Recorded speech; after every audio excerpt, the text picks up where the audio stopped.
One of the tasks that you will repeat over and over again at university is that of referencing. Just about anything that you hand in will need some sort of citation and referencing. To begin with the referencing guide, you can go onto your Deakin Sync page and click on the studying link. From there, referencing comes up, and if we click on referencing there, it will then suggest that you go to the Deakin Guide to Referencing. When you click on the Deakin Guide to Referencing, it will open up the reference guide that you need to use, in this particular case, Deakin Harvard. On this page, there are a few links that you might like to explore where referencing is explained. One is an introduction to referencing, part 2 is using sources, and part 3 talks about strategies. And then, of course, there are frequently asked questions.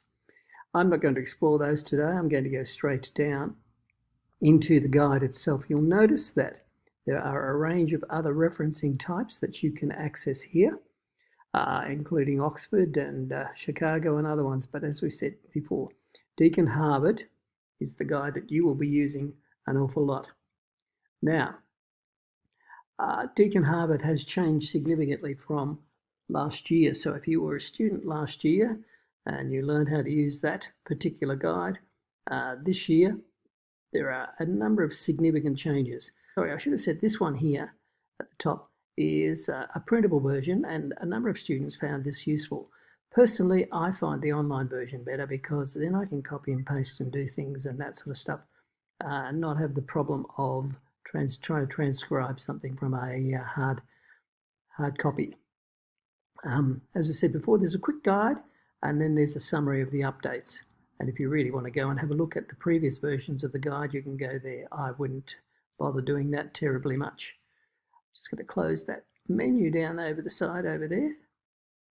And that now, there are two aspects to the guide online. There are a list of topics down on the side over here, and then there are a list of various resource types. So that you've got books, journals, government, NGOs and legals, websites and other sources. Sometimes you're going to be needing to go and open up different parts of this side menu here for each of the different things. Now, today I'm not going to talk anything about in-text citations. We'll be dealing with that a little bit later. But I will refer you to the important details here, that your reference list has got to be a list of all the sources you've used in your in-text citations, and you have to order them alphabetically according to the first listed author's name for each source, which is kind of a mouthful, but it means you take their last name and then order those. Now, if you don't do that, that is a fairly egregious sin, and you will be marked down for that. Also, making certain that you have to make certain that if you have, when you do get around to using in-text citations, that every in-text citation has got a matching reference in the reference list, and every reference in the reference list also has to have an in-text citation in the body of the work. Even if you've read a book and you've used it, or a journal, and you've used it lots, but you haven't cited it anywhere, you don't include it in your reference list. Now, so these are the main elements of a reference listing. So all the references have to have these particular things: the author, the year of publication, the title of the work, the publication details, and the date you accessed it. Some of the works are hyperlinked to URLs. Previously, we had to type in the URL. Now, we hyperlink it. So that's a major, major difference.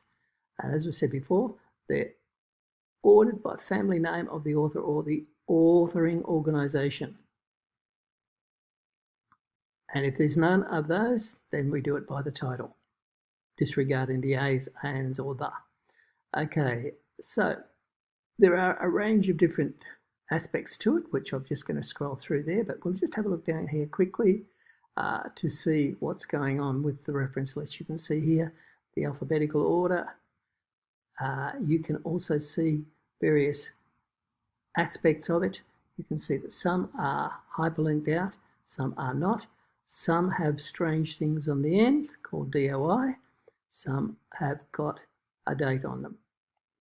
As a general rule, if you can find something that's got a DOI, that's the best way of referencing it nowadays, because DOIs are far more stable.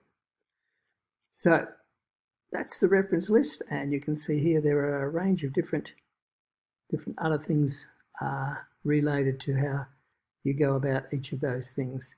I will just go down here to the DOI and URL. So as I said there previously, the DOI, the digital object identifier, is more stable than a URL. URLs change often. So if you've got a DOI, use it, don't use the URL. There's no need to add a date if you use a DOI. That's one huge advantage about it. And make sure that you don't put a full stop at the end. Sometimes you'll find DOIs written like this one. Sometimes they'll be written like this one. Okay. As we said before, URLs, if you have to use them. Previously we typed in the URL. This time around you don't type in the URL. You simply go up to the URL at the top, copy that, and then go into your document and highlight the words that you want and paste the URL into the address. And then you must make sure that you check that your link is correct.